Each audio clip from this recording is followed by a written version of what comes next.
On the day of my grand wedding with Wei Lin, the only son of the Grand General who guards the nation, joyous music filled the sky and red silk stretched for miles. Until a plainly dressed woman with a pregnant belly knelt before my wedding sedan. "I beg you, young madam, to show mercy and give this servant and the general's child a way to live," she cried like pear blossoms in the rain, arousing pity in anyone who saw her.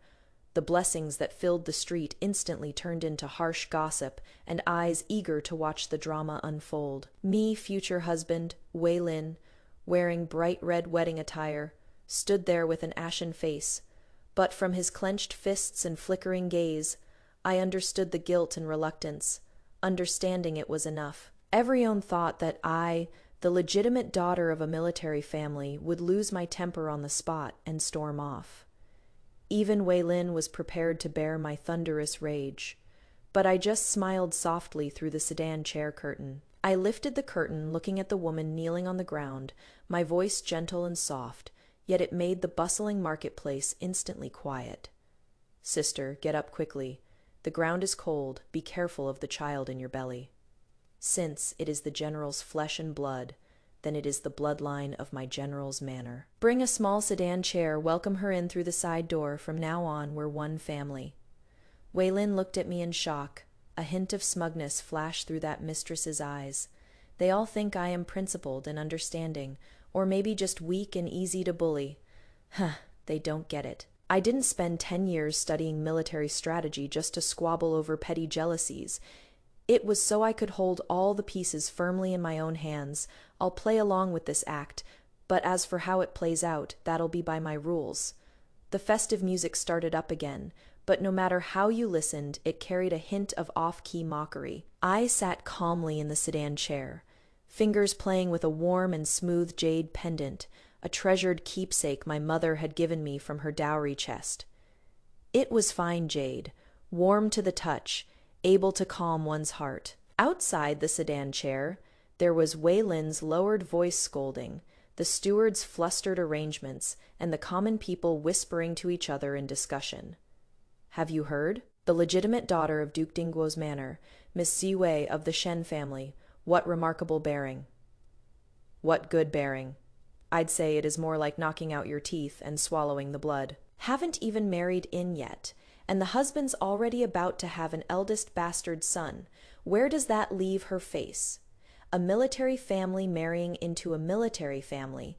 This marriage concerns the alliance between two ducal houses. It can't be called off.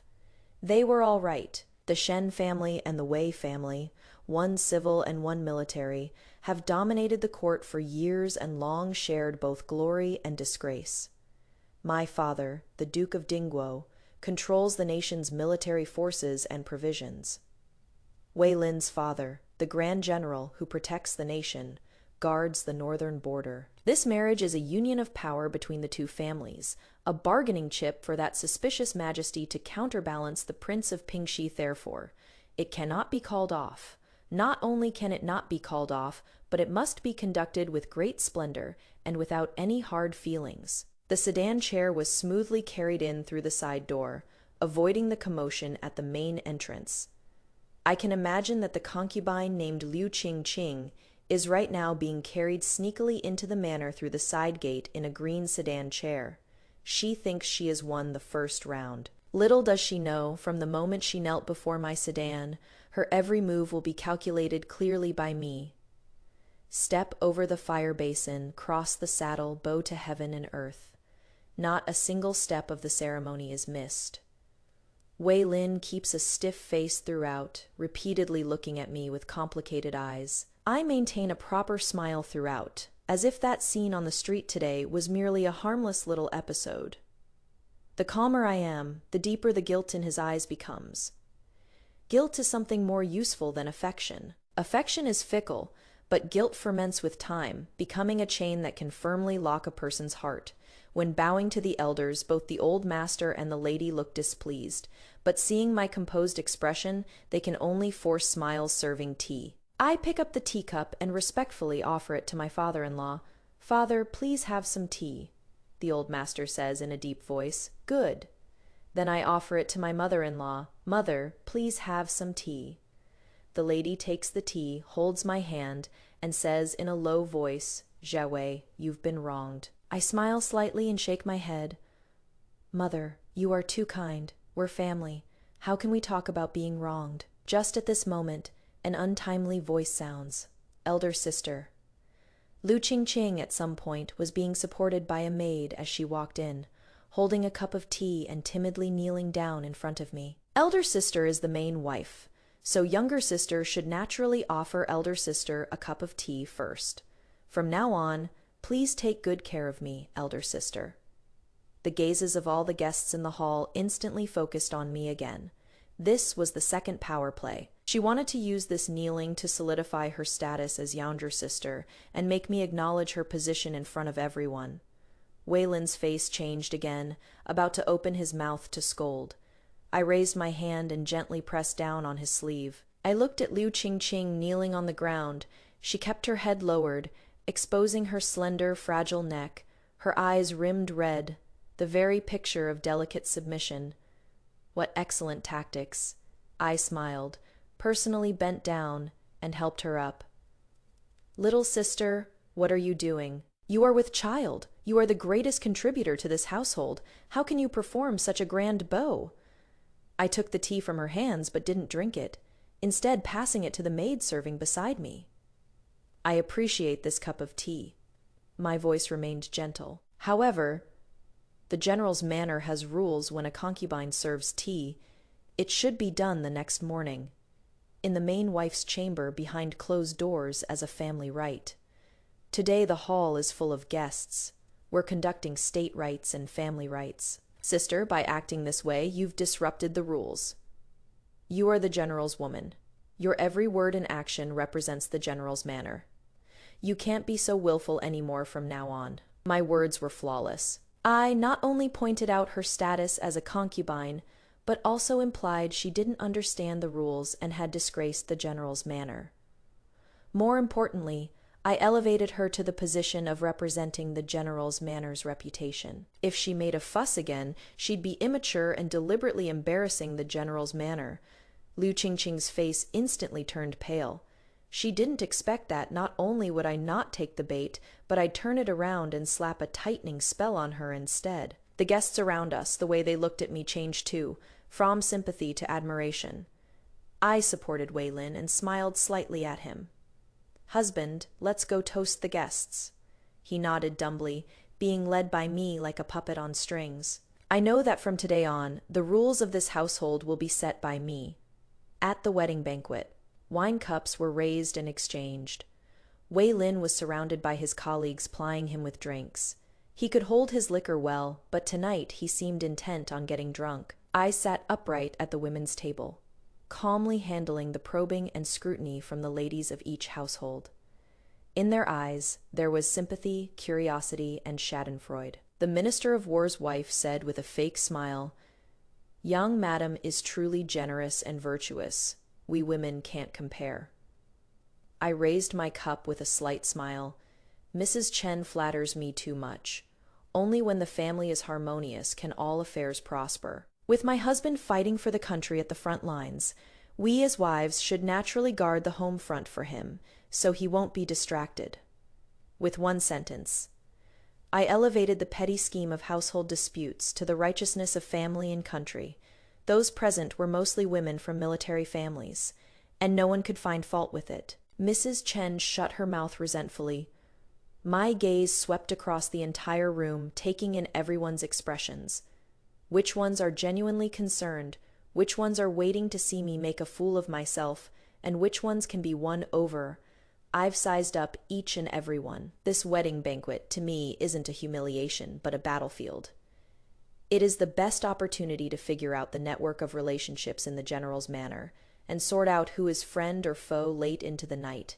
The guests have all left. I returned to the bridal chamber hung with red silk. The wedding attendant said a few auspicious words, then tactfully withdrew. With my own hands, I removed the heavy phoenix crown, took off the elaborate wedding dress, and changed into a light, plain-colored nightgown. In the bronze mirror, a calm face was reflected. No bashfulness of a new bride, only the composure of a chess player, Wei Lin, reeking of alcohol, staggered in. He looked at me, his eyes filled with complex emotions, guilt, struggle, and a barely perceptible relief. "Jouer?" he spoke, his voice hoarse. "Sit down. Let's talk." I pointed at the chair across from me. Me calmness made him somewhat at a loss. He sat down as told, like a criminal awaiting judgment. "What happened today? I've wronged you." He lowered his head. "What is done is done. Talking about right and wrong is meaningless." I poured him a cup of sobering tea. "I'll only ask you 3 questions." He raised his head with a hint of confusion in his eyes. "First, the child in Lu Qingqing's belly. Can you confirm it is your flesh and blood?" He nodded without hesitation. "Yes, second, regarding the matter between you and her, do the Duke of Zhengguo and the madam know about it?" A trace of embarrassment flashed across his face, and he shook his head. "They don't know I originally wanted to find an opportunity to tell them." I understood. It is good that they don't know. This meant that Liu Qingqing wasn't a power play my in-laws arranged against me, but just Wei Lin's own personal matter that he mishandled. This made things much simpler. The third question. I looked into his eyes and asked, word by word, "In your heart, which holds more weight, my position as Shen Jue, the young mistress of the Wei family, or hers as Liu Qingqing, a concubine?" This wasn't asking about feelings, but about interests. He was a smart man and understood immediately. Wei Lin abruptly stood up and said urgently, "Joey, you'll always be my wife, the only mistress of the general's manor. Qingqing and I, it is just an ill-fated relationship. I owe her, but I've never thought of shaking your position." "Fine." I picked up the teacup and gently blew on the steam. "In that case, let's set 3 ground rules." "Go ahead." "First, since Liu Qingqing has entered the household, she is a concubine. I will address her as Aunt Liu, give her proper allowances according to the rules, ensure she has no worries about food and clothing, and a safe delivery. However, she must keep to a concubine's proper place and must not overstep. If you want to go to her room, I won't stop you, but not more than 3 days, per month. This is taking drastic measures, cutting off her hopes of exclusive favor." Wei Lin gritted his teeth and nodded. "All right. Second, the household management, personnel matters, and external affairs of this house starting tomorrow. I am taking full control. When I exercise my authority as the mistress, I don't want to hear any objections, including from you. This is a power grab. What I want is absolute control." He looked at me, a flash of surprise in his eyes, but it was quickly drowned by deeper guilt. As it should be. Third, I put down the teacup, my voice growing 3 parts colder. "The bloodline of the general's manor is naturally precious. If the child in her belly is a boy, after birth he'll be registered under my name, raised by me personally, and will be the legitimate son. He will call me mother and call her auntie. Do you have any objections?" This is the killing blow. A mother gains status through her son. I'll directly take away her son. What threat could a concubine without a child by her side possibly pose? Wei Lin's face turned deathly pale in an instant. He looked at me as if seeing me for the first time. He probably thought I would cry and make a scene, that I would question whether he loved me. But he didn't expect that I wouldn't mention a word about love. Every sentence was about rules, about power, about cold regulations and restrictions. After a long while, he forced out a word with difficulty. "Okay," I stood up, walked to the bed, and lay down calmly. "It is late." I closed my eyes and stopped looking at him. That night, he sat there until Donna's. For me, I slept soundly. I knew that from the moment he agreed, I'd already won half of this household battle. The rest was just a matter of time. The next morning, I got up right on time. My personal maids, Wang Xing and Jixia, had already prepared everything for my morning wash. They were my trusted confidants I brought from the Shen household, knew the rules and knew my mind even better. "Miss, last night," Wang Xing hesitated, her eyes full of concern. "I am fine," I said indifferently. "Go call all the steward mamas in the manor to the main hall. I have something to say." "Yes." I chose a bright red daily dress for the lady of the house, embroidered with 100 birds paying homage to the phoenix, dignified and grand, yet without losing its imposing air. My hair was styled in a high bun, with only a pure gold kingfisher feathered phoenix biao inserted. The makeup wasn't heavy yet. The presence was commanding. When I appeared in the main hall, Wei Lin was already there, with faint dark circles under his eyes, clearly having not slept all night. My parents-in-law had already taken their seats, their expressions calm. Liu Qingqing, concubine Liu, was also standing to the side, wearing a water blue dress, her belly slightly protruding, making her look even more pitiable. When she saw me, she timidly curtsied, "Greetings, elder sister." I didn't look at her and walked straight to my parents-in-law, performing the standard morning and evening greeting ritual. "Father, mother, I hope you are well." The lady took my hand and had me sit beside her, her eyes full of approval. "Good child, have a seat." According to the rules, when a new bride enters the household, the mother-in-law hands over the management of domestic affairs. Wei Lin is an only son, so it can only be handed to me. At this time, the head matrons from each courtyard arrived one after another, more than 10 of them, and stood in a row in the hall. I swept my gaze over them, committing each person's expression to memory. Some showed respect, some curiosity, and some disdain. I picked up my tea bowl, lightly skimmed the foam, and spoke. "I am new here, and don't know many of the household rules yet. I'll have to rely on all you mamas for guidance from now on." As soon as she finished speaking, Mama Wang, well-dressed and in charge of the main kitchen, smiled and stepped forward. "Young madam, you jest. You are the master, and we are all servants. How would we dare to lecture you? It is just that this household has hundreds of people from top to bottom, and their food, clothing, expenses, and social dealings all require great knowledge.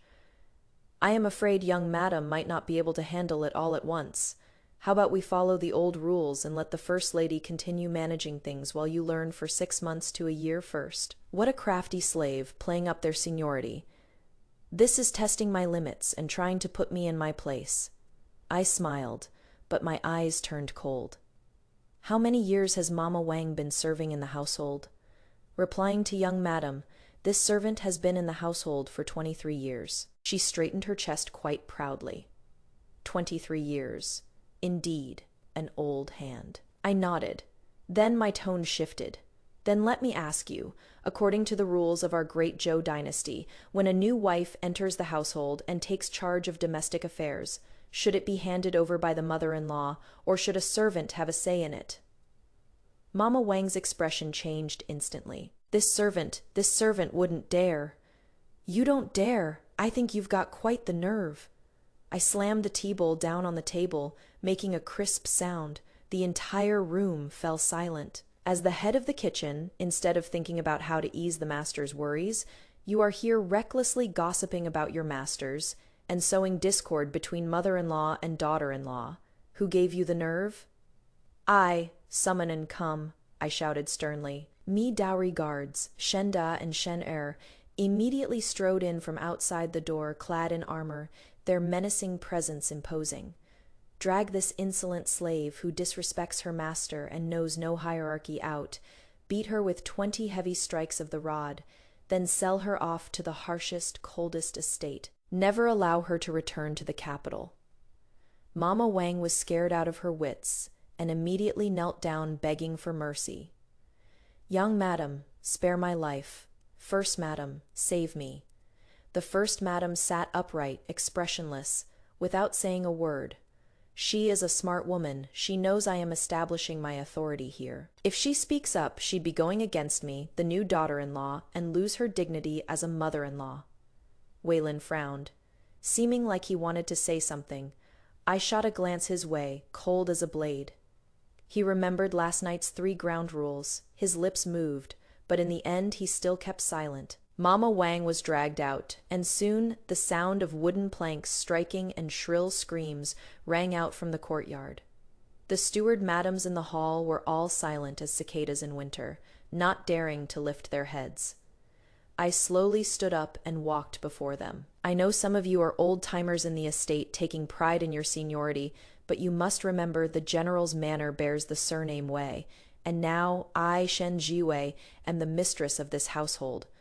I respect the elderly, but the prerequisite is that you understand the rules and know your place. From today onward, all account books, tally sticks, and storehouse keys in the manor are to be handed over to me. Anyone have objections? No one dared to speak. My gaze finally landed on concubine Liu. She was so frightened, her face turned deathly pale, her body trembling slightly. I walked up to her, my voice becoming gentle again. Concubine Liu, you are heavy with child. It is crowded and stuffy here, with so many people. Go back to your breeze pavilion and rest first. I deliberately chose for her the most remote and quietest courtyard, under the pretense of peacefully nurturing her pregnancy. The daily rations, I'll have the kitchen send them to you on time, all the finest tonics. You don't need to think about anything, just focus on giving birth to the child peacefully. That'll be your greatest contribution. Her lips trembling, she answered, yes, then left hastily with the maid's support. Watching her retreating figure, I felt nothing. A cat with its claws pulled out, locked in a cage no matter how shiny its fur. It is just a plaything in the end. Dealt with a troublesome slave, intimidated all the servants, and seized control of the household. The new wife establishes her authority. First step secured. Concubine Liu was sent back to Clear Breeze Cottage. That place really is quiet. So quiet that aside from the old woman delivering meals daily and the two little maids assigned to wait on her, she can't see another soul. The order I gave was, Concubine Liu's health is delicate and requires quiet rest. No one is permitted to disturb her at will. So this order became an invisible wall cutting her off from the entire general's manor. He was so good to her, words can't describe it. Every day, ginseng, bird's nest, donkey hide gelatin, they flowed like water into her courtyard. The new tribute satin from the palace I got 2 bolts, one for my mother-in-law, and the other I gave to her. Wei Lin would occasionally visit her, and when he came back, he'd always say to me with this complicated look on his face, Jiwei, you went to such trouble. I just smiled faintly. You give me too much credit, husband. What younger sister carries in her belly is also the flesh and blood of the general's manor. As the mistress, I naturally must care for her wholeheartedly. The more virtuous and magnanimous I was, the deeper Wei Lin's guilt became. And concubine Liu's days were not easy at all. Materially, she was in heaven. Mentally, she was in hell. She wanted to find someone to talk to, but those 2 young maids would only lower their heads and reply, Concubine, the young mistress has instructed that you must rest quietly. She wanted to go out and stroll around the garden, but the old servant at the door would respectfully stop her. Mistress, it is windy outside. With your delicate body, you'd better stay in the courtyard and rest. She ate delicacies from land and sea, wore silks and satins, yet she was like a caged canary who had lost all her freedom. The servants in the household were all shrewd operators, seeing how the young mistress cares so much about concubine Liu, and the young general obeys her every word who would still dare get close to that concubine who has fallen from favor. When the servants saw her, they were respectful to her face, but behind her back it was all contempt. Look at how smug she is, isn't she just a plaything? Exactly. She even wants to compete with our young mistress. She really doesn't know her place. These words, more or less, would always reach concubine Liu's ears. She started getting restless and irritable. I heard from the maids serving her that she'd already smashed several sets of expensive porcelain. She went crying to Wei Lin about it. Wei Lin came to see me. Jiwei, Ching Ching, she is feeling a bit stifled. I was looking at the account books and said without even lifting my head, that is my oversight. Pregnant women tend to overthink things. How about this? I'll have someone send her some Buddhist scriptures. Let her copy them to calm her mind. It'll be good for the baby, too. Wei Lin was left speechless. I raised my head and looked at him with concern. Husband, is there something I did wrong? He hurriedly shook his head. No, you did great, really great. It is just that she is too willful. See, this is the beauty of killing with kindness. I gave her the best of everything. shutting everyone up. If she behaves herself, she can live a life of wealth and comfort. If she makes trouble, then she is the one who doesn't know what is good for her, getting arrogant from being spoiled. By that time, when I deal with her, even Wei Lin won't have a single word of complaint. Concubine Liu isn't stupid. She quickly understood my intentions, so she changed her strategy. She started frequently falling ill, dizzy today, chest pain tomorrow, and the day after complaining of abdominal discomfort. Every time, Wei Lin would get extremely anxious and immediately summon the imperial physician. But the imperial physician's diagnosis was always the same. Concubine Liu was in good health, the pregnancy was stable, just some stagnation of qi and blood. She needed to relax after so many times, even Wei Lin felt tired and annoyed. And I, every single time, acted even more anxious than him, personally visiting her, asking after her well-being, staying by her bedside, feeding her medicine with my own hands. As soon as Wei Lin left, I sat by her bedside, tucking in the corners of her blanket while softly saying in a voice only the two of us could hear, "Sister, your body is your own. You should take care of it." These pathetic household scheming tricks of yours are leftovers from what my mother played with back in the day. Do you think by pretending to be sick you can win the general's sympathy? A man's patience is limited. The more you make a fuss, the more annoyed he'll get with you. In the end, even that little bit of guilt left in his heart will be worn away completely. By then, guess what? What will you have left? Auntie Liu's face, under the blanket, was pale as a ghost. She glared at me intensely, her eyes full of resentment and venom. But I smiled, my smile gentle, like a spring breeze take. Good care of the baby, my dear sister. This child is your only hope for the rest of your life. After saying that, I calmly got up and left. I knew my words were like a poisonous thorn, stabbing into her heart. She'd be scared, she'd speculate, she'd lose sleep over it. And what I wanted was exactly this, her living in constant fear. The real killing move has never been about fighting openly, but rather attacking the heart, having taken control of the household and isolated concubine. Liu. My position in the general's manor was initially secured, but this was still far from enough. A woman's power, if limited only to the inner quarters, is like duckweed without roots. My goal has never been just the backyard of the general's manor. What I've set my sights on is the military power in Wei Lin's hands. Of course, as a woman, I can't directly interfere with military affairs. But my father taught me since childhood, attacking cities is inferior, winning hearts is superior. To control a person, you must first become someone they can't live without. The opportunity came soon. An urgent report came from the northern border. Small barbarian troops were frequently harassing the frontier. Though there were no major battles, the harassment was unbearable. As the junior general, Wei Lin needed to immediately draft a suppression plan and submit it to the Ministry of War during those few days. He stayed in the study all day, frowning at the map with furrowed brows. The military officers from the general's mansion came and went, seemingly arguing endlessly, yet never coming up with a foolproof plan. I had the kitchen prepare ginseng soup and personally brought it into the study. "Husband, it is late at night. Have some soup to warm yourself up." He wearily rubbed his brow, glanced at me, and sighed. "Why did you come? Seeing your brows furrowed, I suppose you've encountered some difficulties." I placed the soup bowl by his hand, my gaze casually sweeping over the map on the table. It was a map of the northern defense line with several harassed strongholds circled in red ink. The barbarian cavalry come and go like the wind, their movements unpredictable. Our scouts have come up empty-handed several times. If we send a large force to hunt them down, I fear we'll fall for their diversion tactic. Wei Lin said irritably. I looked at the map and fell silent for a moment. The art of war says, all warfare is based on deception. The barbarians excel at horseback archery and raids, but are poor at siege warfare. Our army is infantry heavy with few cavalry. If we chase them across the plains, we're playing right into their hands. Wei Lin looked up in surprise. You understand military strategy too? I smiled faintly. Father has quite a collection of books in his tent. Since I had nothing to do from a young age, I read some of them as storybooks. This was naturally a humble remark.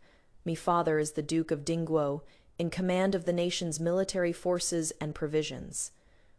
Growing up immersed in this environment, the military texts and strategic treatises I've read are no less than Wei Lin's, if not more. These strongholds appear scattered, but they're actually pointing toward one place: Eagle Sorrow Gorge. I extended my slender jade-like fingers and pointed at a narrow valley on the map. This place has treacherous terrain, easy to defend but hard to attack, yet it is the only route our army's provisions must take to reach the front lines.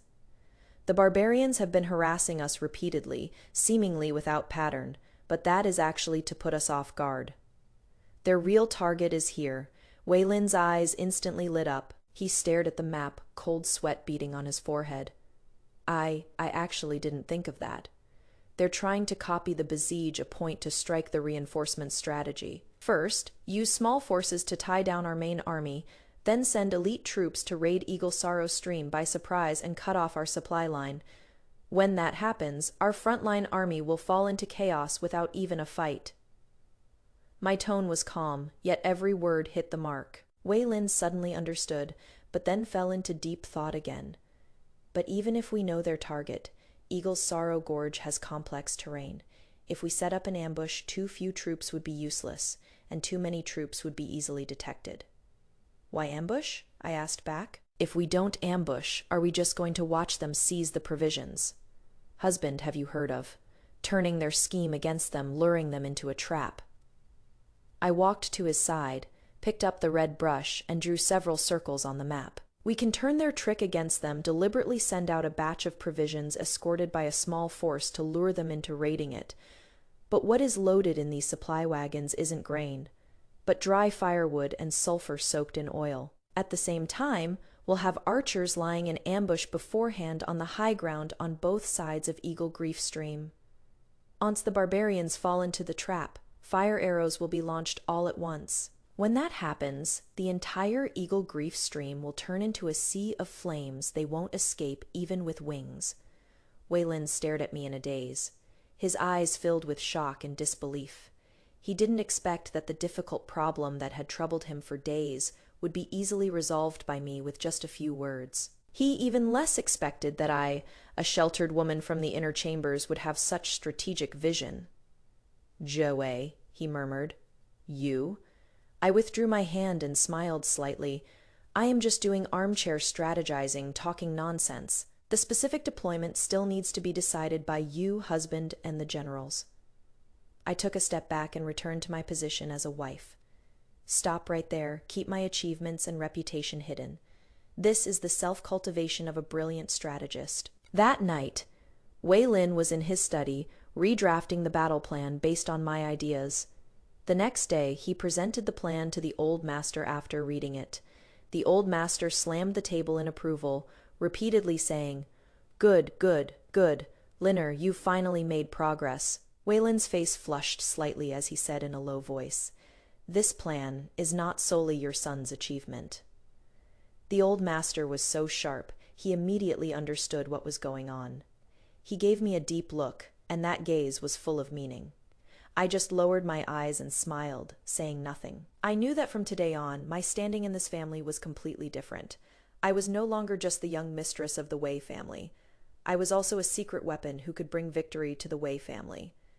News of the great victory at Eagle Sorrow Stream reached the capital half a month later. Wei Lin's Fire Ox stratagem completely annihilated all 300 elite barbarian cavalry in the valley, with their commander burned to death on the spot. The northern barbarians were severely weakened and wouldn't dare invade again easily for years to come. The court and the realm were shaken, and the emperor was greatly delighted. The emperor issued an edict, lavishly praising Wei Lin for his divine military tactics, rewarding him with 1,000 taels of gold and 100 bolts of brocade. Throughout the general's manor, there was an atmosphere of jubilation. At the victory banquet, Wei Lin became the absolute star of the show. He was surrounded by everyone, full of vigor and high spirits, but he'd always unconsciously cast his gaze toward me. In that gaze, there was more awe than love, more dependence than intimacy. This was exactly what I wanted. After the banquet, he came to my room on his own. "Jiwei, today's achievement is at least half yours," he said sincerely.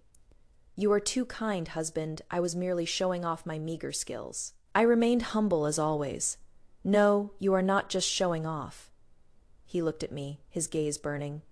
"Your military strategies are no less than mine, Jiwei. In the future, can I still consult you on military matters? The fish has taken the bait." I was calm inside, but my face showed a hint of reluctance. "Husband, I am merely a woman after all. Meddling in military affairs might invite criticism." "No problem," he said urgently. "As long as only the two of us know, it is fine. I just feel that with you helping me think things through, I feel much more at ease. He is already starting to become dependent on me." I pondered for a moment, then agreed with a feigned reluctance. "Since my husband has asked, I'll naturally do my best. It is just that I don't know much about the specific military affairs, so I am afraid I won't be of much help." "What is so difficult about that?" Wei Lin immediately said, "I'll have the scribe send all the daily documents, courier reports, and military briefings to you here.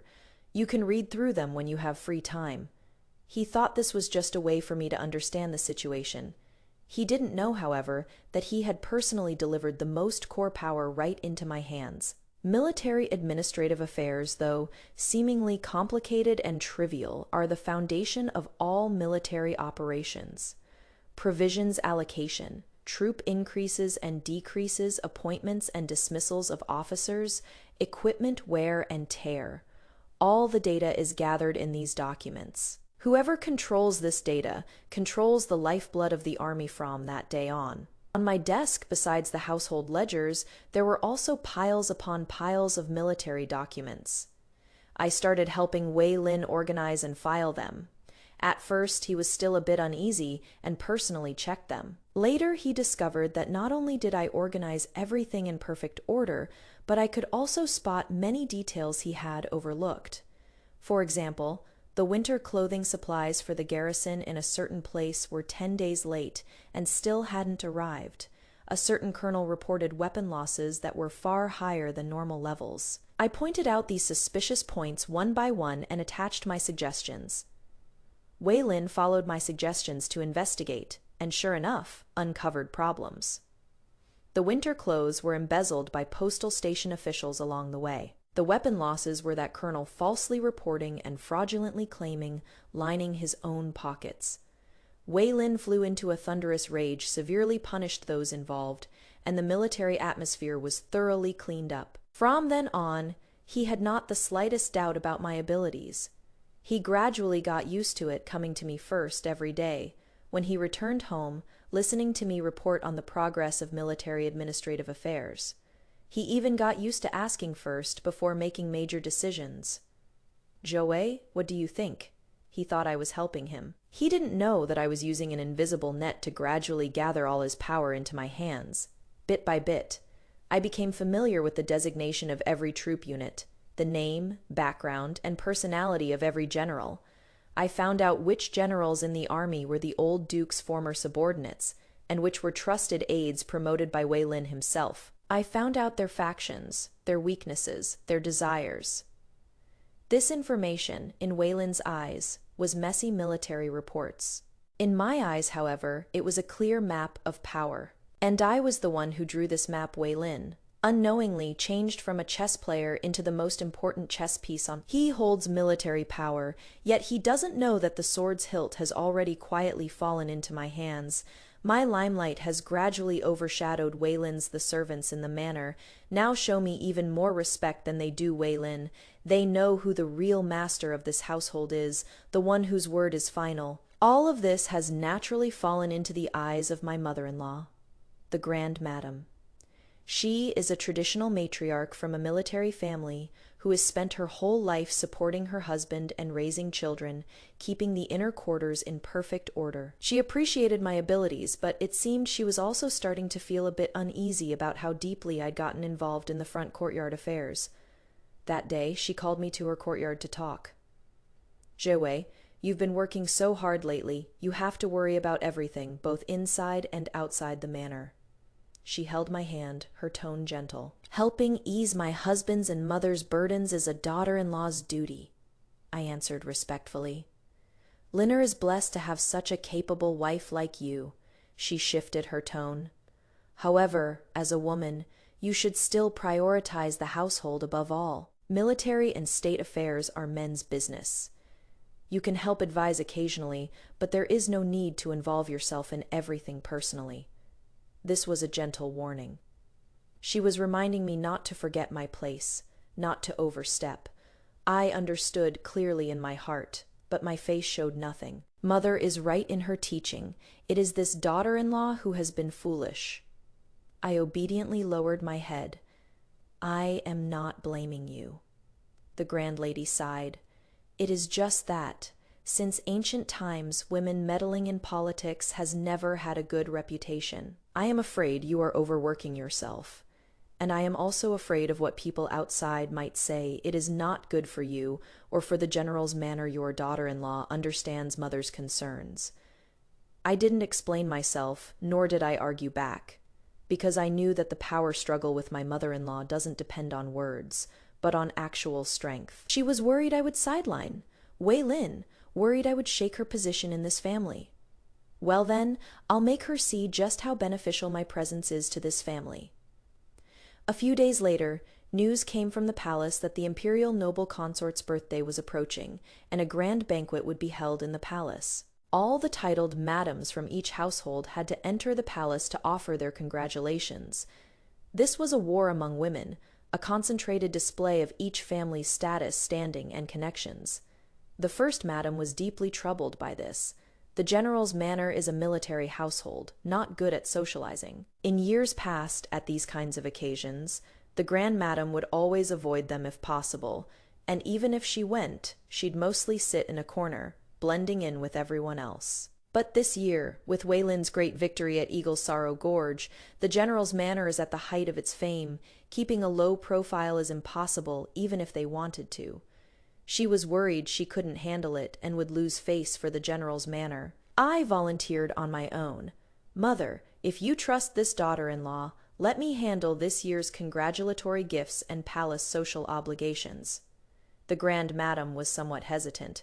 I continued, "Father is the Duke of Dingguo. Since I was old enough to understand, mother has taken me to various occasions. As for the palace rules and the ways of dealing with the madams of each family, your daughter-in-law is fairly familiar with them. This is indeed my advantage. My mother is a recognized social expert among the noble ladies' circle in the capital." The grand madam finally agreed. "Very well. I haven't been feeling well these past few days, so I'll have to trouble you." She found herself a way out. "I took on this task.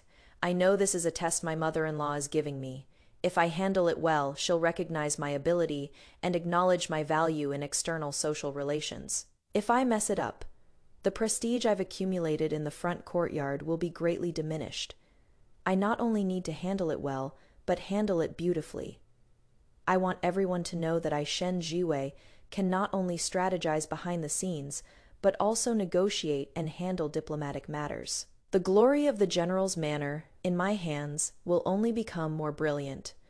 The rear residence and the front courtyard, the internal affairs and external relations, I want them all. The imperial noble consort's birthday banquet is the most elite social arena in the capital. The congratulatory gift I prepared is not gold, silver, or jewels, but an embroidery I made myself called 100 Longevities.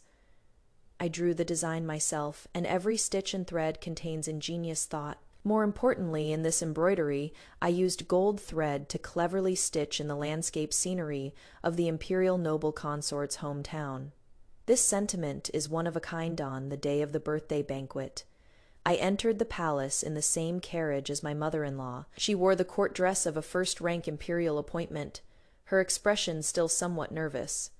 I chose a sapphire blue palace dress that was both fitting for my status, yet not overly ostentatious, calm, and composed. A banquet!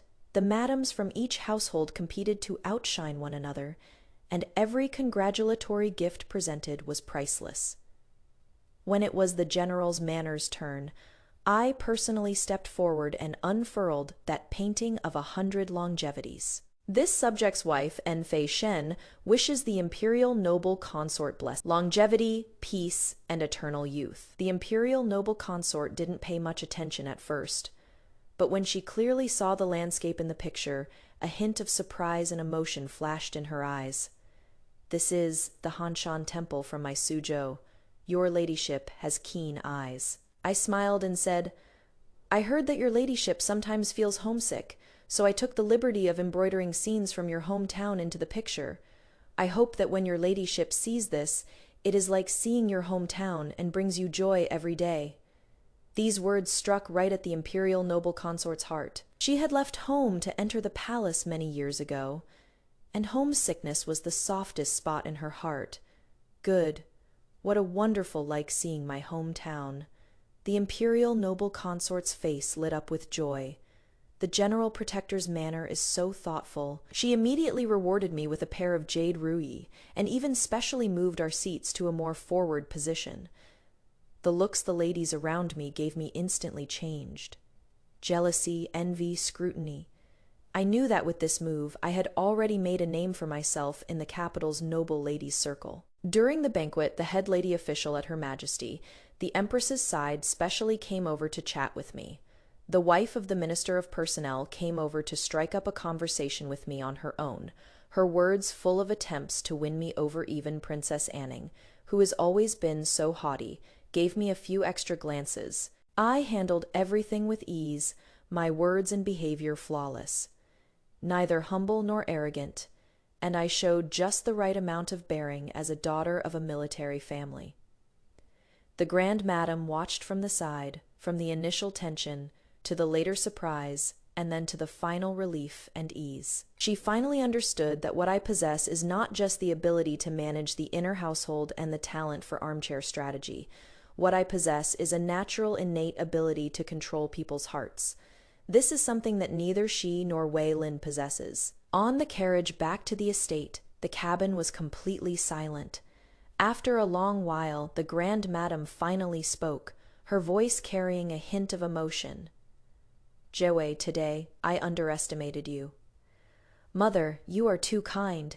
Having you in the general's manor is the Wei family's fortune." She patted my hand this time. It was genuine recognition from the heart. "From now on, matters inside and outside the manor. You handle them as you see fit. If you need anything, just speak up."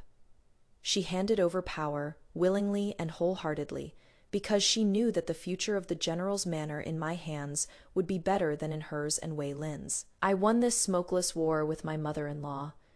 It wasn't through household scheming, but through open and honest strategies and real strength. I made her see with her own eyes that my value is irreplaceable.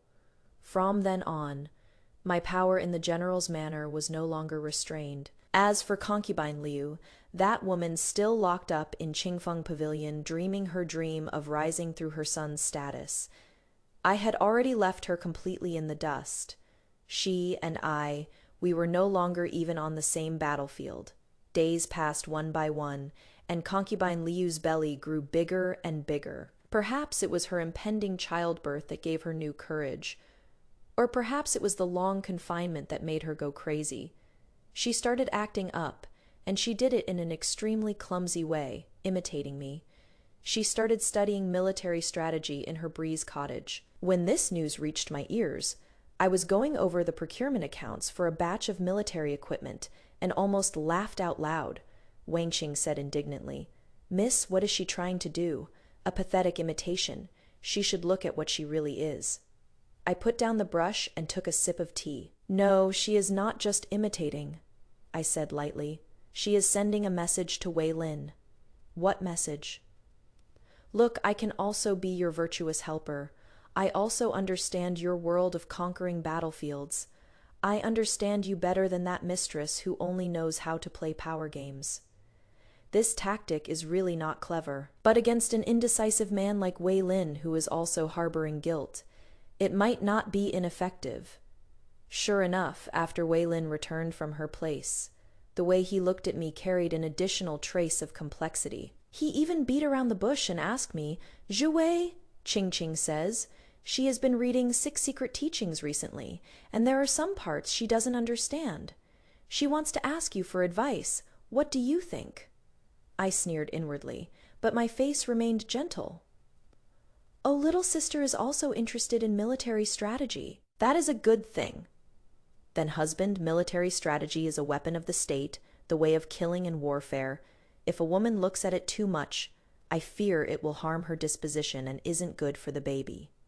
I casually interrupted him.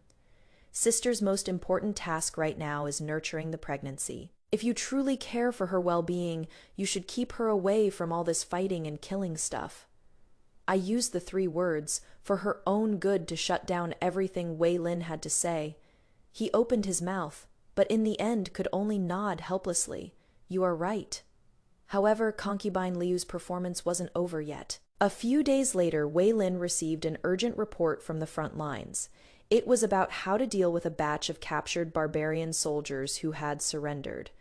The number wasn't large, just over 100 men, but each one was fierce and formidable. Keeping them would be a disaster, but killing them might harm the natural order and affect the general's mansion's reputation for benevolence and righteousness. Wei Lin was quite troubled by this. The next day, he came back from Auntie Liu's place, bringing a solution. Ching Ching said, "We can reorganize these surrendered soldiers into a vanguard battalion and have them attack other barbarian tribes, using barbarians to control barbarians." After hearing this, I almost couldn't hold back. This idea sounds good, but is actually incredibly foolish. "Husband, what do you think of this plan?" I asked him back. Wei Lin hesitated a bit. "I think it seems to make some sense." "Reason," I sneered. "The barbarian tribes may have internal conflicts, but against outsiders, they're united as one. If you make them fight their own people, will they truly risk their lives for you, or will they turn on you in battle and bite back? Moreover, these people were just captured. They must harbor resentment in their hearts. You return their weapons to them and let them form their own unit. How is this any different from raising a tiger to bring disaster? Concubine Liu lives deep in the inner chambers, yet she can have such insight that is already remarkable. But husband, you are a veteran of countless battles. Can't you even see through this?" My words made Wei Lin's face flush red with unbearable shame. I was just confused for a moment." "You are not confused. You are blinded by guilt." I mercilessly exposed him. "You feel you owe her, so you are eager to validate her, even willing to use matters of military and state importance to satisfy that ridiculous little vanity of hers. Wei Lin, I am reminding you one last time." My voice was cold as ice. "Your wife is Shen Jiwei, who can help you win wars and consolidate your power. And your concubine only needs to behave herself and bear you children. If you can't even distinguish such basic priorities, then the power in your hands and the family behind you will sooner or later be ruined by this foolish mercy of yours."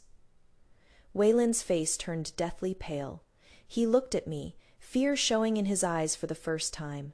He realized that I could not only help him, but also destroy him. He took a step back and bowed deeply to me. "Jiwei, I was wrong." I looked at him, completely unmoved. This clumsy imitation show not only failed to shake my position, but instead made Wei Lin even more in awe of me, and made concubine Liu completely lose the last bit of filter in his heart. As for concubine Liu, this chess piece, it is about time to discard her. Her greatest value is the child in her belly. Once the child is born. I picked up the cold tea and drank it all in one gulp. The tea was bitter, just like people's hearts. Autumn went and winter came, and concubine Liu's due date finally arrived. The day labor started. It was snowing heavily. The entire general's manor was caught up in a subtle atmosphere of tension over this soon to arrive new life. I held command in the main hall, directing the servants to boil water and fetch the midwife. Everything was arranged in perfect order. My mother-in-law was restless, wanting to go check on the delivery room several times. I stopped her. "Mother, the delivery room is bloody and unclean. With your precious body, it is not suitable for you to go near. I have everything handled." don't worry. Wei Lin paced back and forth in the courtyard, his face full of anxiety. I watched him as if I were looking at a stranger. This man, getting all worked up over another woman having his child. And I, his lawful wife, had to calmly deal with all the aftermath for him. How ironic. From the delivery room, concubine Liu's screams grew louder and louder, from noon all the way until dusk. As darkness fell, a loud baby's cry pierced the sky. The midwife ran out, beaming with joy. The baby's born, the baby's born. Congratulations. General, congratulations, young madam. It is a young master. The mother-in-law was overjoyed and immediately recited a prayer to Buddha. Wei Lin also let out a long sigh of relief, his face showing the joy of becoming a father for the first time. He instinctively wanted to rush into the delivery room. I stopped him once again.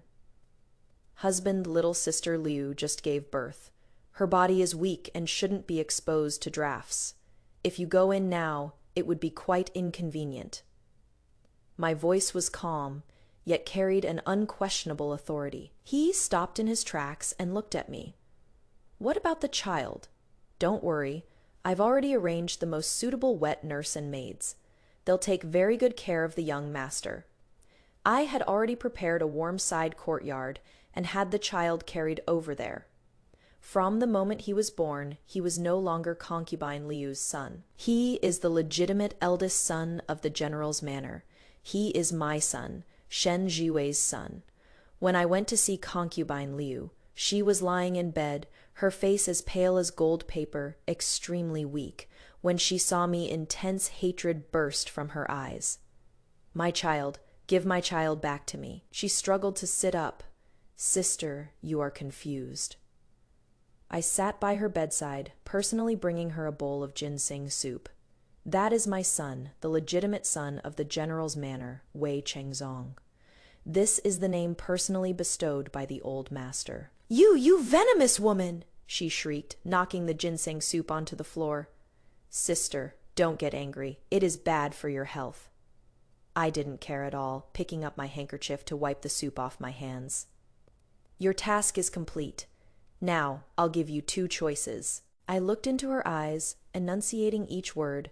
First, behave yourself as concubine Liu, living out your days in Qingfeng Pavilion.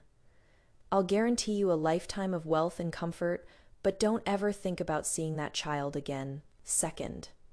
I paused, my voice turning ice cold. You can keep making a scene, keep causing trouble. Then, in the family temple on the outskirts of the capital, there'll be one more lay nun practicing to pray for blessings for you and the Wei family. Aunt Liu's whole body trembled, her eyes filled with terror. She knew I meant what I said. All her support, the dragon child in her belly, had now become the sharpest weapon in my hands. She had already lost completely, however. I still underestimated a mother's madness. 3 days later, it was Chengzong's third-day bathing ceremony. The manor was decorated with lanterns and festoons, and many guests came. Just when the ceremony was halfway through, concubine Liu, wearing thin white clothes with disheveled hair, rushed in. Give my son back to me, you bunch of bandits. Like she was crazy, she tried to snatch Chengzong from the wet nurse's arms. The whole place was in uproar.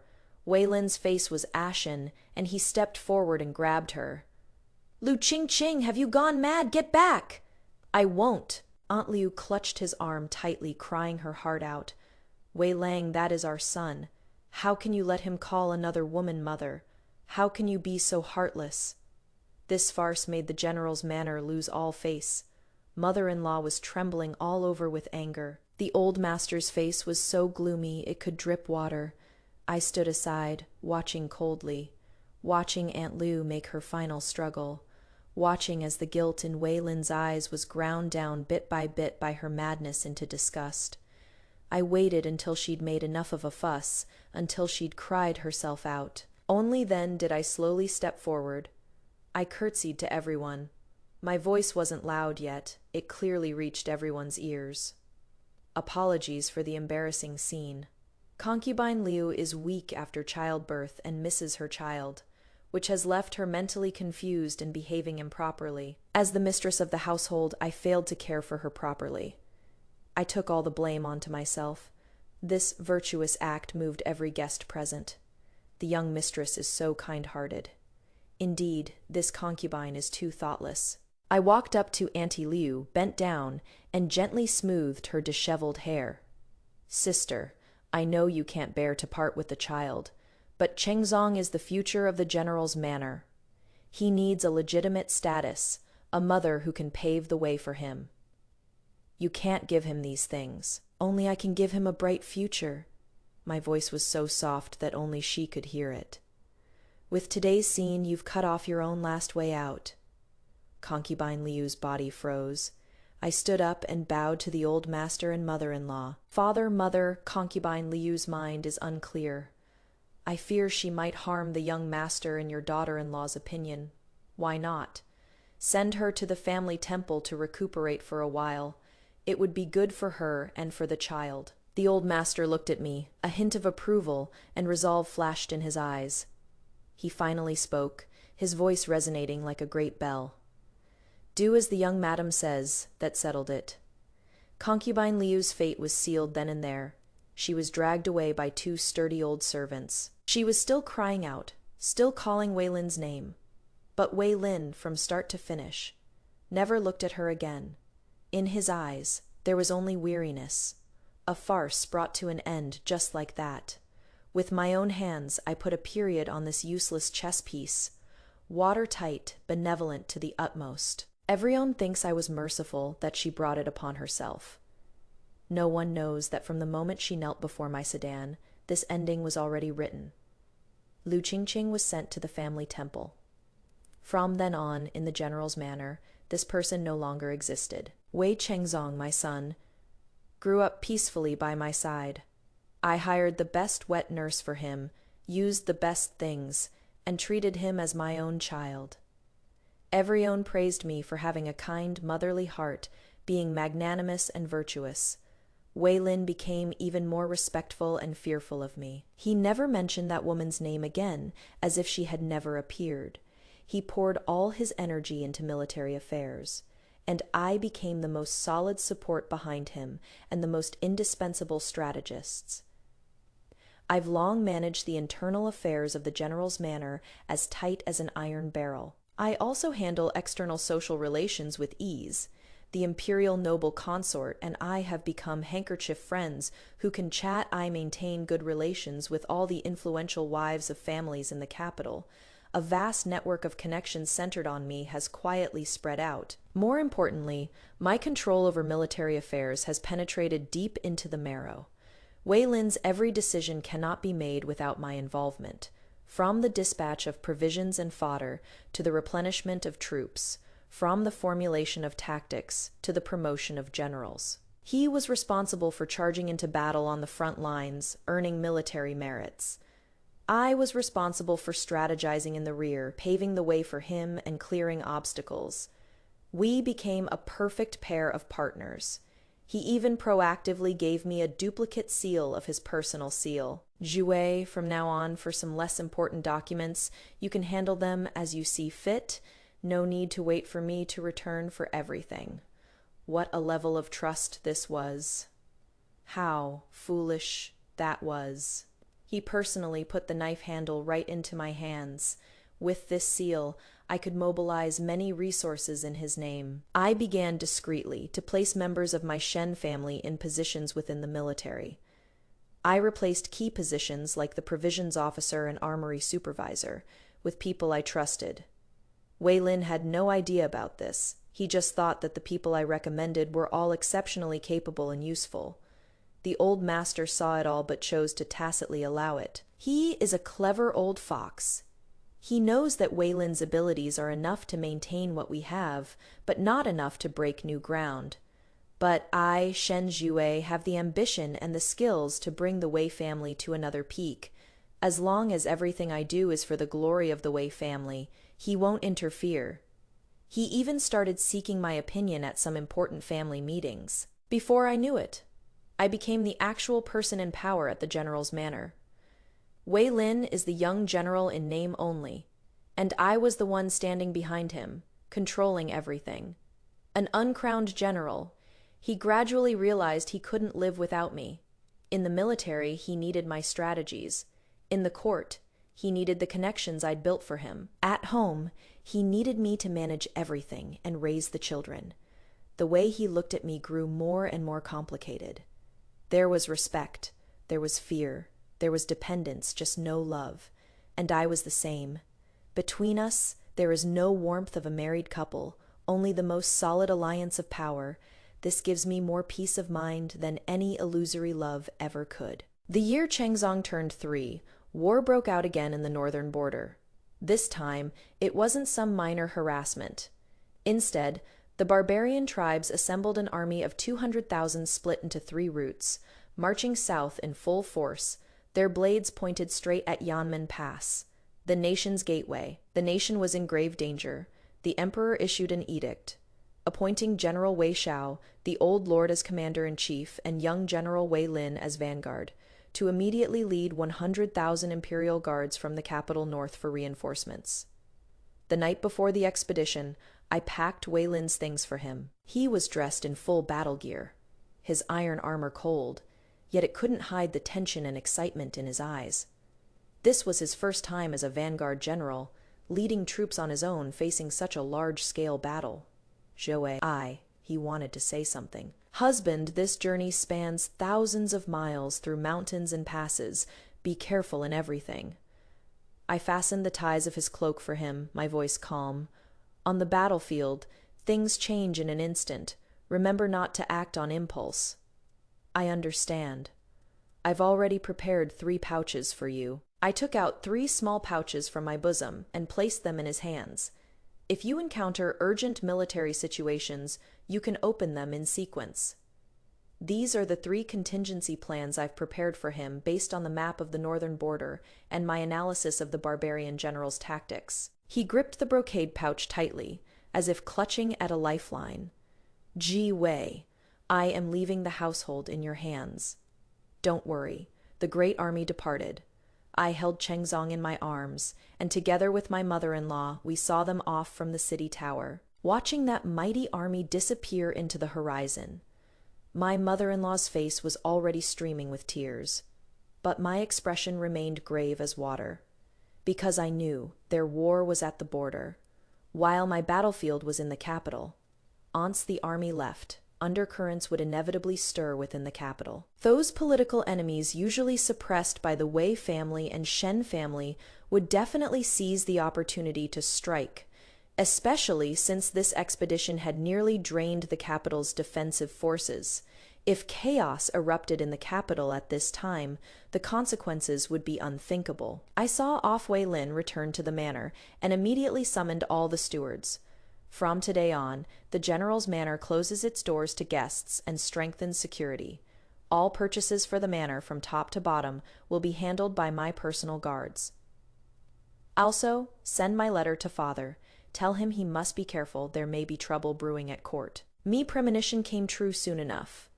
Less than a month after Wei Lin left, the censorate submitted a memorial impeaching my father, Duke Dingguo, for abusing his power for personal gain and embezzling provisions for the Northern Expedition Army. Both witnesses and evidence were all there. In an instant, the court and the public were in an uproar. The emperor flew into a rage and placed my father under house arrest in the residence, awaiting investigation. This is aimed at the alliance between our 2 families, pulling the firewood from under the pot, cutting off our army's retreat. Once my father falls and the Shen family loses power, the Wei family army at the front lines will become water without a source. When that time comes, not only will we lose the war, the entire Wei family could be slapped with the charge of colluding with the enemy, doomed forever. What a vicious scheme. When I received the news, I was teaching Chengzong to write. My hand didn't tremble in the slightest. I calmly finished writing the last character, then said to Wang Qing, "Prepare the carriage. I am going to the palace to request an audience with the imperial noble consort." Everyone thought the Shen family was finished, and the Wei family too. They all thought that I, a mere woman facing such a shocking turn of events, could only wash my face with tears and be helpless. They were wrong. This storm of power schemes sweeping through the court, to me, was nothing but another, greater war. And I, Shen Jiwei, have never feared any battle in my entire life. I wasn't able to see the imperial noble consort. The palace gates were tightly shut. The reason being, her ladyship the noble consort is unwell and not receiving outside visitors. This was expected. When the wall falls, everyone pushes. A time like this, no one wants to be associated with the Shen family. I sat in the carriage returning to the manor, eyes closed in thought. Wanqing was so anxious she was about to cry. Miss, what do we do now, even the noble consort? No rush. I opened my eyes, my gaze clear and bright. If this path doesn't work, we'll just take another one. What other path is there?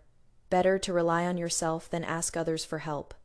After returning to the manor, I immediately wrote 2 letters. Zone, through my secret channel, sent by urgent express 800 Li to Yanmen Pass, into Wei Lin's hands. The other one I gave to my dowry guard Shen Dahan. Deliver this letter to Dr. Zhang, the sitting physician at Beikao Hall in the west of the city. Mr. Zhang is a hidden piece my mother planted in the capital years ago. He is not only skilled in medicine, but also an expert in intelligence networks. After finishing all this, I locked myself in the study. I spread all the files of officials ranked 3rd grade and above in the capital across the floor. Their factions, their preferences, their political achievements, their dirt on them. Me father was an upright official, so for his political enemies to find evidence of corruption on him would be as hard as reaching the heavens. So this so-called witnesses and evidence must be forged, and if it is forged, there is bound to be flaws. What I need to do is find that flaw in their setup, and then deliver a fatal strike. For 3 days and 3 nights, I didn't sleep a wink. I connected all the clues in my mind, piecing them together and working through them. Finally, on the morning of the 4th day, Mr. Zhang's secret letter arrived. The letter had only 8 characters. The witness, formerly Secretary of the Ministry of Revenue, Liu Chang. Liu Chang, a cold glint flashed in my eyes.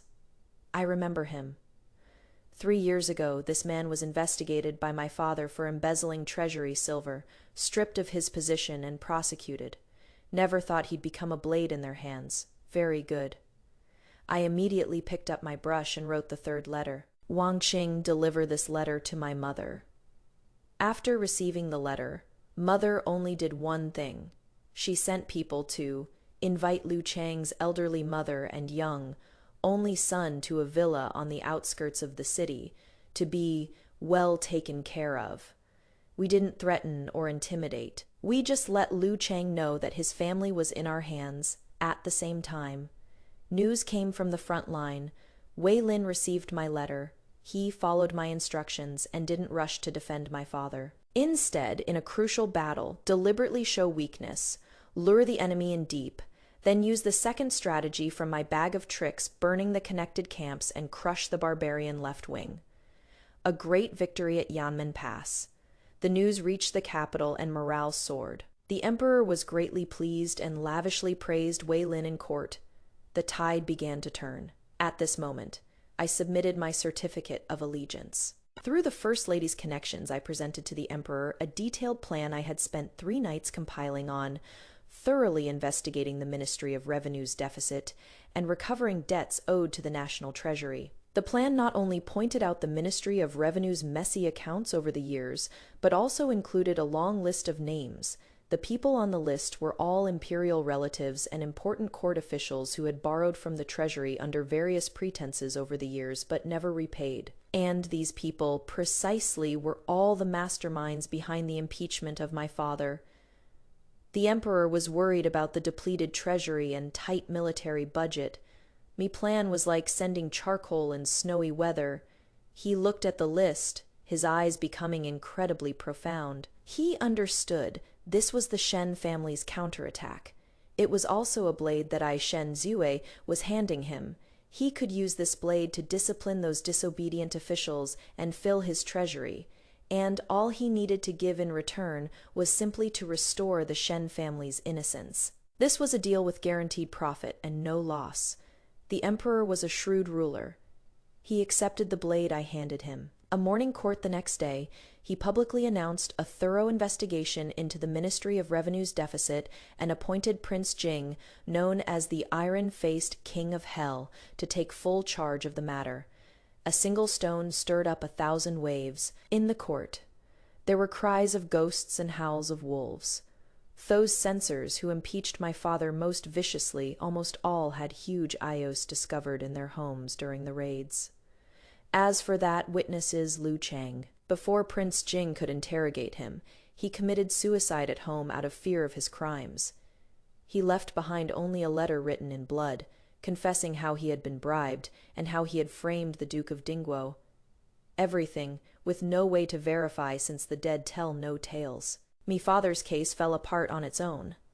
The emperor issued an edict declaring that the Duke of Dingguo was loyal to the country, framed by villains, restored to his original position, and additionally granted the title of Grand Guardian of the Crown Prince. The Shen family's crisis was thus resolved. Not only did we get through it safely, but we turned misfortune into fortune, with our position even more secured.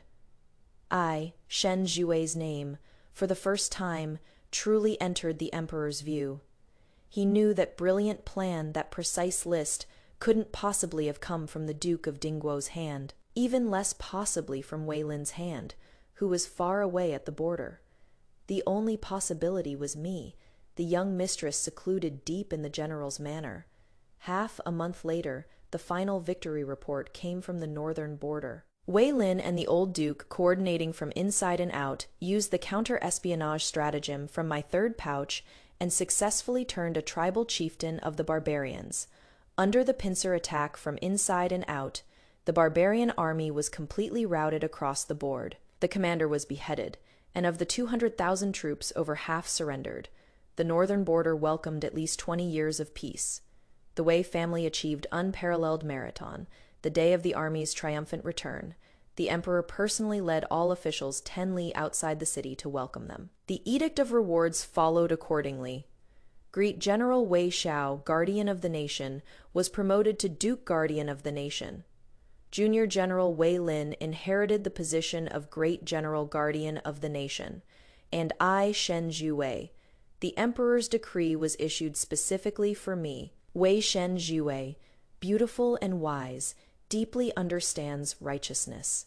At home, she supports her husband and teaches her children, maintains harmonious family traditions. In public, her intelligence and strategies surpass others, worthy of serving the nation. By special decree, she is granted the title of first-rank imperial lady, so decreed first-rank imperial decree. Since the founding of the Great Zhou dynasty, I am the only woman who, not being of royal blood, earned this distinguished honor through her own merit. I knelt in the hall and received that bright yellow imperial decree. In my heart, however, there was only calm. I knew this wasn't merely an honor. It was more the emperor's way of pacifying me. He saw my abilities, and he also saw my ambitions. He used this supreme honor to win me over, and also to warn me. He could give me everything, and he could also take it all back. I had become a crucial piece in this great game for the realm. This was exactly what I wanted. Wei Lin returned. Wearing his victorious armor, bearing the marks of hardship and glory, he stepped through the gates of the general's mansion. He'd gotten thinner and darker, his gaze had become sharper, and he carried an oppressive aura of slaughter. He'd become a true great general. But when he saw me, that murderous aura instantly vanished completely. He walked forward, looked at the imperial decree in my hands, and after a long while said in a low voice, "Zhui, congratulations." In his tone, I couldn't tell if it was sincere or perfunctory. I handed the imperial edict to the servant and removed his cloak for him. "Husband, you've had a hard journey. I've prepared hot water. Please go bathe and change first."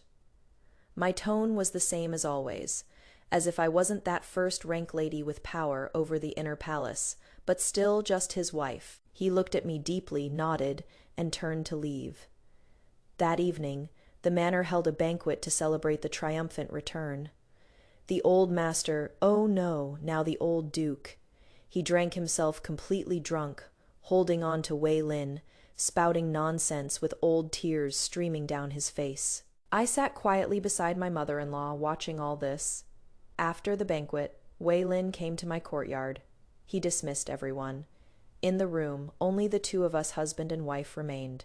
The candlelight flickered, casting our shadows on the wall, stretched long, yet never intersecting. I heard about what happened in the capital. He spoke first. You did very well. I was just protecting our shared home. My tone was flat. He fell silent. After a long while, he took something out from his chest. It was the commander's seal of the Grand General who pacifies the nation. Forged from red gold, with a coiled dragon as the knob, heavy, symbolizing supreme military power. He placed the commander's seal on the table between us and pushed it toward me. "What does this mean?" I asked. "From now on, the Wei family army will be commanded by the two of us together." He looked at me and said, word by word. Me heart stirred slightly. I didn't expect he would make such a decision.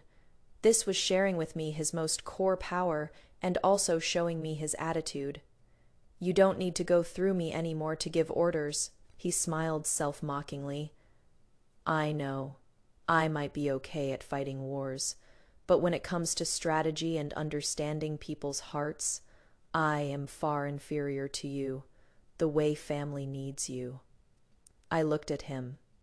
The man before me was no longer that indecisive young man. War had made him grow up. He became more clear-headed, and he knew he couldn't control me, so he chose to cooperate with me, turning me from a behind-the-scenes strategist into a front-stage partner. This was the smartest approach. I reached out my hand but didn't take that commander's seal. I just gently pushed it back. "The seal, you keep it." He froze. "You are the general." I looked into his eyes and said calmly, "I am your wife." He understood what I meant. Power I can have, but titles cannot be messed with.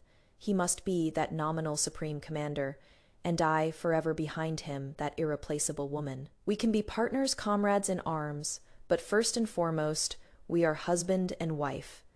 This kind of relationship is the most stable, the one that tolerates no interference from outsiders. He looked at me, a complex and indecipherable glimmer flashing in his eyes. There was admiration, there was awe, even a barely perceptible trace of sorrow. He took back the commander's seal and bowed deeply to me. I understand. This bow was not for a wife, but for a sovereign he willingly submitted to. When Chengzong was 5 years old, the grand tutor of the imperial study praised him as exceptionally intelligent, saying he had his mother's style. When I heard this, I just laughed it off. Over these years, I raised him well. He was sensible, well-mannered, and at such a young age already so composed he didn't seem like a child. He knew I was his mother, that I cared for him deeply, yet was also supremely authoritative. He both loved and feared me. That was enough. Wei Lin's official career, with my assistance, went smoothly all the way. He became the undisputed figure in the military, the general most relied upon by the emperor. And everyone knew that in the Grand General's manor, the one truly in charge was me, the first-rank imperial lady. I rarely attended those ladies' banquets anymore, because my position no longer needed to be consolidated through those superficial social gatherings. Occasionally, when the emperor was deliberating matters in the imperial study, if it involved military finances and provisions, he would specifically send someone to ask, "What does the first-rank lady think of this matter?" My opinions often swayed the final decisions. I became the most unique existence at the top of this empire's power pyramid. One day, I went to offer incense at the family temple in the outskirts of the capital. As if possessed by ghosts and gods, I walked to the back mountain to that most remote courtyard. The courtyard gate was tightly locked, covered with withered vines. I had the guards open the lock. In the courtyard, weeds grew wild. There was only an emaciated woman, wearing a gray nun's robe, sweeping fallen leaves. Hearing the sound, she slowly turned her head. It was a face weathered by hardship, long having lost all its luster. It was Lu Qingqing. When she saw me, she first froze, then a bone-deep hatred ignited in her eyes. But that hatred only flashed by for a moment, then extinguished. What replaced it was a numbness like stagnant water. She didn't speak, just turned around and continued sweeping her ground, as if I were just a non-existent phantom. "Are you doing okay?" I spoke up, not even knowing myself why I asked this. She didn't answer. The swishing sound of the broom scraping across the ground was the only sound. "Chengzong is doing well," I continued. "He is very smart and very sensible." At the mention of her son, her body stiffened imperceptibly for a moment. But it was only that one moment. She still didn't turn back. I stood there, looking at her back, suddenly feeling somewhat bored. My former opponent, the first and last stepping stone on my path through the household struggles. Now she had become a speck of dust that I could casually crush, whether she lived or died. To me there was no difference anymore. I turned around, ready to leave. Behind me, her hoarse voice finally came. "Shenjuwei." I stopped in my tracks. "You won," she said. "You won everything. But are you happy?" I didn't turn back, just said flatly, "What I've been pursuing has never been happiness." After saying that, I lifted my feet and walked out of that desolate courtyard. The sunlight shone on my body, somewhat blinding. Happiness, that kind of illusory thing, is the consolation of the weak, and I am the one who controls the pieces. What I want is power, is control, is absolute dominance over everyone's fate, firmly grasped in my hands. Many more years passed. Chengzong grew into a tall and upright youth, excelling in both civil and military arts, becoming the most dazzling successor of a military family in the capital. Gray hair also appeared at Wei Lin's temples. He was still that invincible, great general, but his sharp edges had long been restrained. The way he looked at me was peaceful and calm, as if looking at a mountain that would never waver. Between us, there was no longer the confrontation and testing of the past. We are the most solid core of power in this empire. The Shen family and the Wei family. Two towering trees with lush branches and leaves, tightly intertwined, that no one can shake. The old emperor passed away. The new emperor ascended the throne. Chengzong was exceptionally granted the title of loyal and brave marquise for blocking a fatal blow for the new emperor during the enthronement. After the new emperor ascended the throne, his first decree was to honor me as Lady Protector of the nation, with a transcendent status, able to attend court and participate in politics. I did not accept. I submitted a memorial requesting to resign from all titles, only wishing to be an ordinary duke's wife. The new emperor didn't understand and personally came to my residence to ask me, "Madam, your merits are unparalleled. Why would you demote yourself?" I looked at this new ruler whom I had watched grow up since childhood and smiled faintly. "Your Majesty, when the moon is full, it wanes. When water is full, it overflows. The Shen family and Wei family's glory has reached its peak. One more step forward would be a cliff. What this subject's wife seeks is not the glory of one person, but the longevity of a clan." The new emperor pondered for a long time and finally understood my meaning. He withdrew the decree but bestowed upon me a phoenix-headed cane, which would grant me 3 ranks above any official, as if he were personally present. I knew this was the last and highest respect he could give me.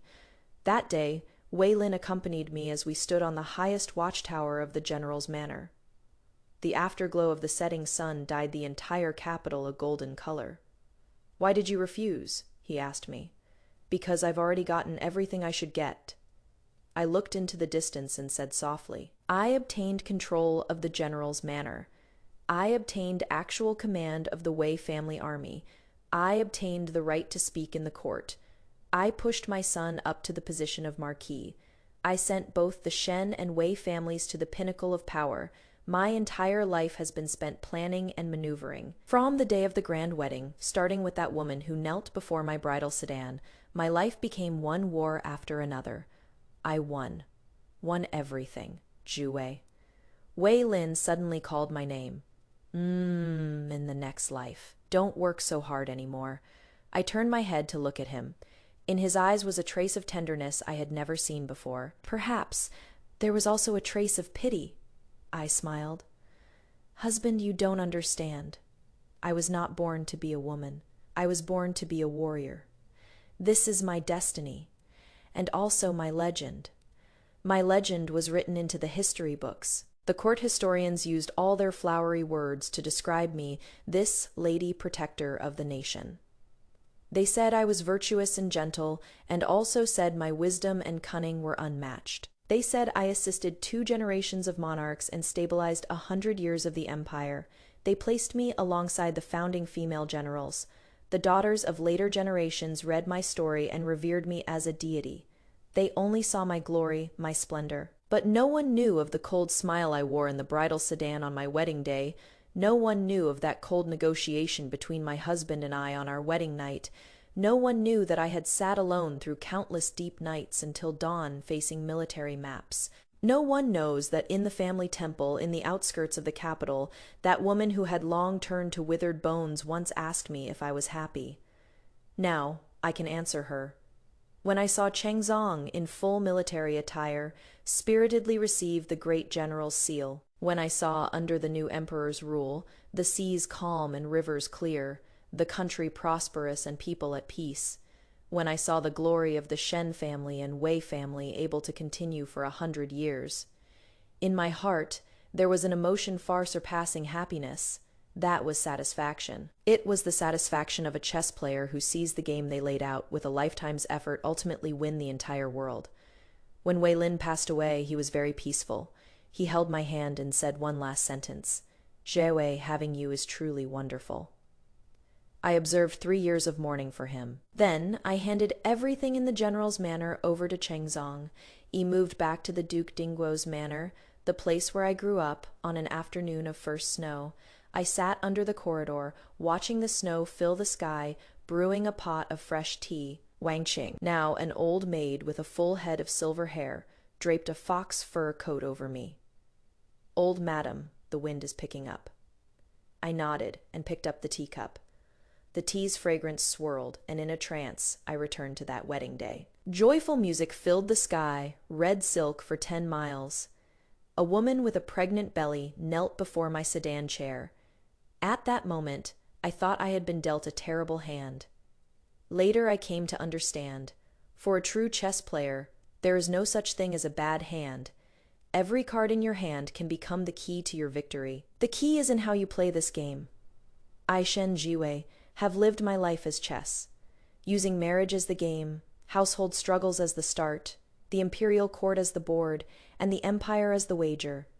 I place my pieces without regret. I won my world. Wei Lin's perspective. My name is Wei Lin. Born into a military family raised in army camps, my life was supposed to be about fierce horses and long spears, about the wind and blood of the frontier. Until the day of my wedding, when Lu Qingqing knelt before Shen Jiwei's bridal sedan. In that moment, the trajectory of my life was forcibly broken. I was ashamed and furious, yet utterly helpless. Toward Qingqing, I felt pity, I felt guilt, and perhaps I had even been somewhat moved. But when Shen Jiwei lifted the sedan curtain and said with a smile, "Have a small sedan chair carried in through the side door," I knew right then that the most important woman in my life had appeared. She is not Lu Qingqing. She is Shen Jiwei. I once thought I would hate her. I hate her composure, hate her cunning, hate how she turned my private feelings into a cold transaction. On our wedding night, she laid down 3 ground rules with me. Not a single line mentions love, yet every word is about power. I looked at her, just feeling that this woman, her heart was cold, her blood was ice. But later, I gradually understood. I was dead wrong.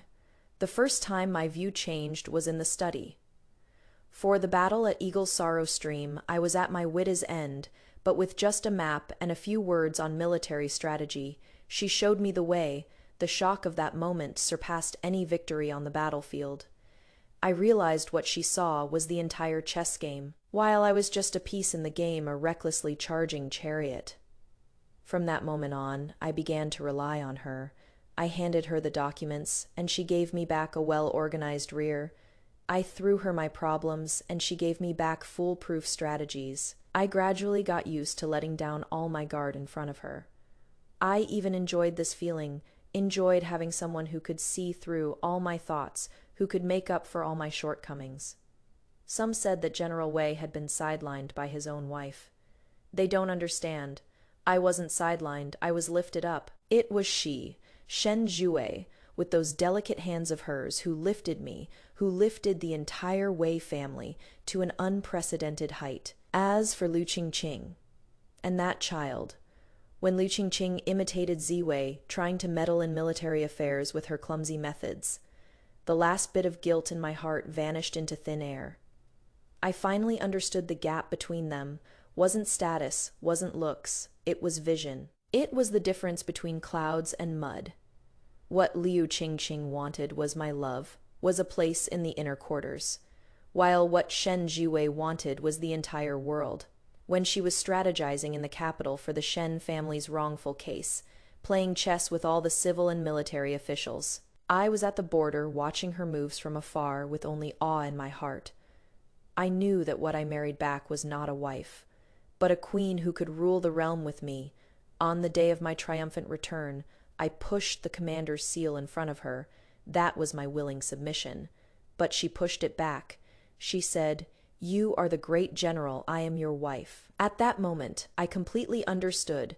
She gave me all the dignity and also gave me the most solid support.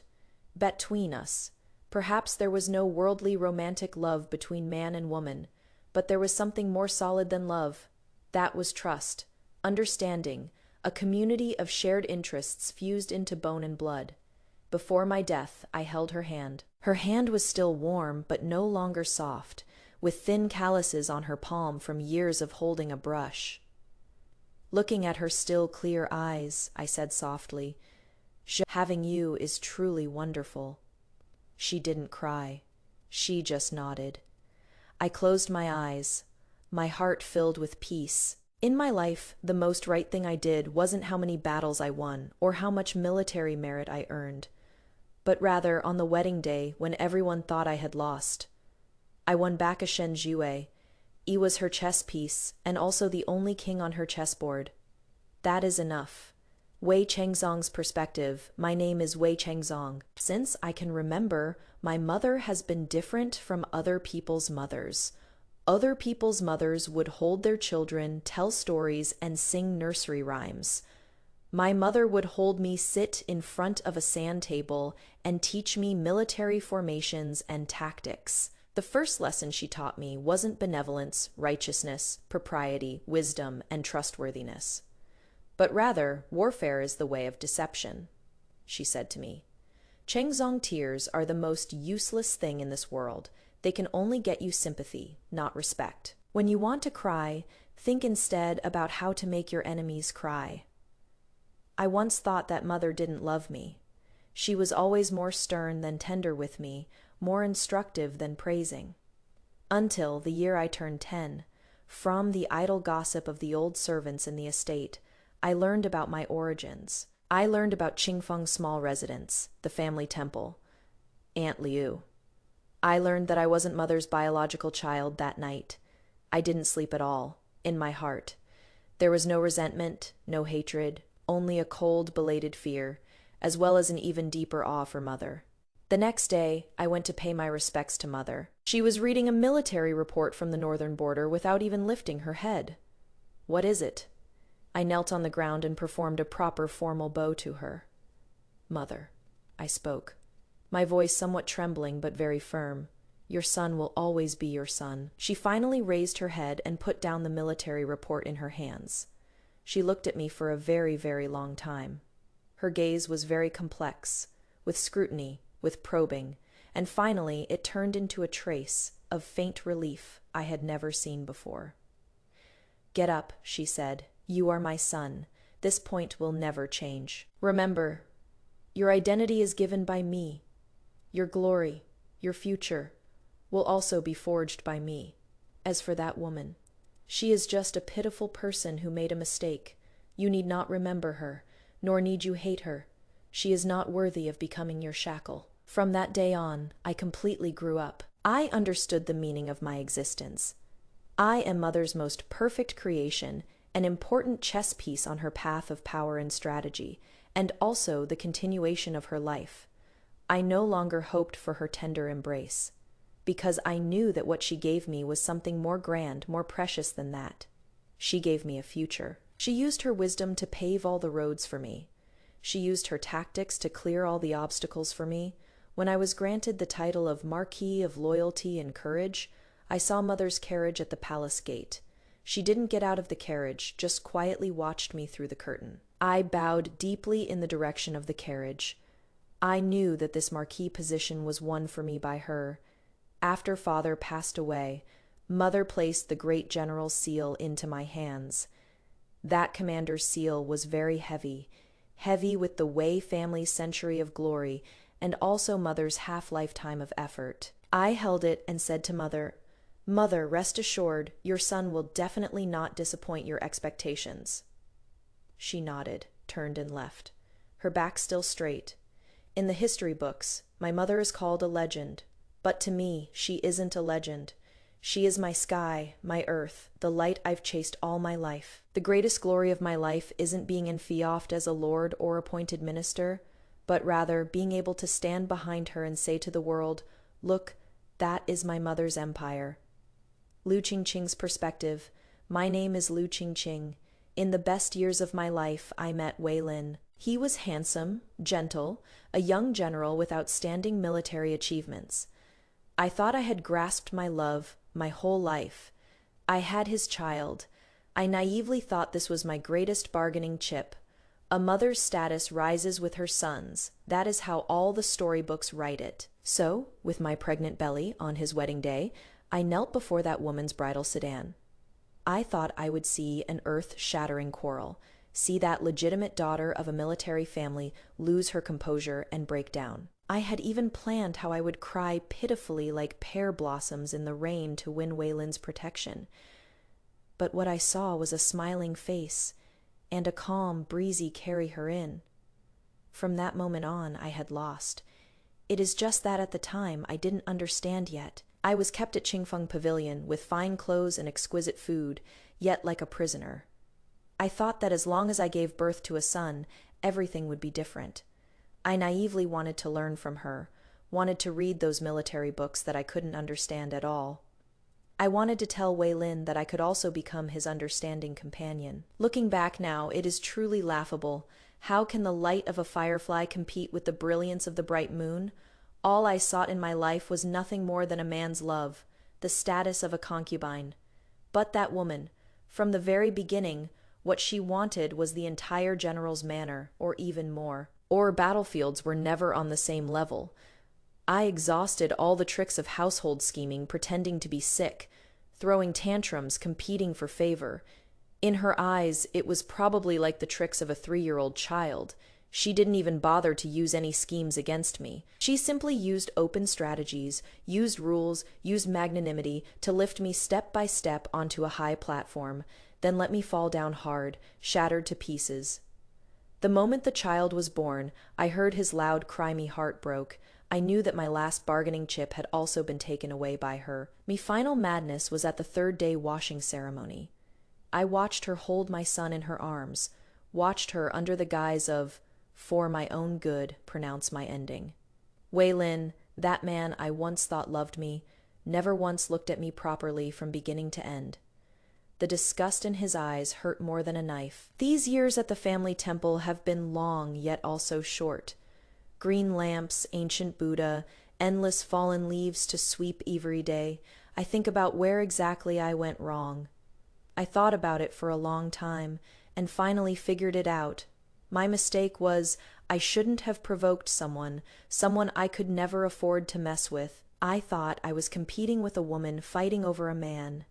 In reality, I was a mantis, trying to block a crushing war chariot that day. She came to see me. She wore the court dress of a first-rank imperial appointee, stunningly beautiful, graceful, and magnificent. And I was just a withered and haggard nun. I asked her, "Are you happy?" She didn't answer. Actually, I already knew the answer. A woman like her, what she pursues, how could it be something as shallow as happiness? What she wants is to win. At the moment when my oil ran dry and my lamp burned out, I seemed to return to the streets of the capital, red silk for 10 miles, joyous clamor filling the sky. I knelt on the ground, looking up at that magnificent wedding sedan. If time could turn back, I definitely would walk around that sedan far away, because sitting inside was not a bride, but an existence that even if I spent my entire life, I could never hope to look up to.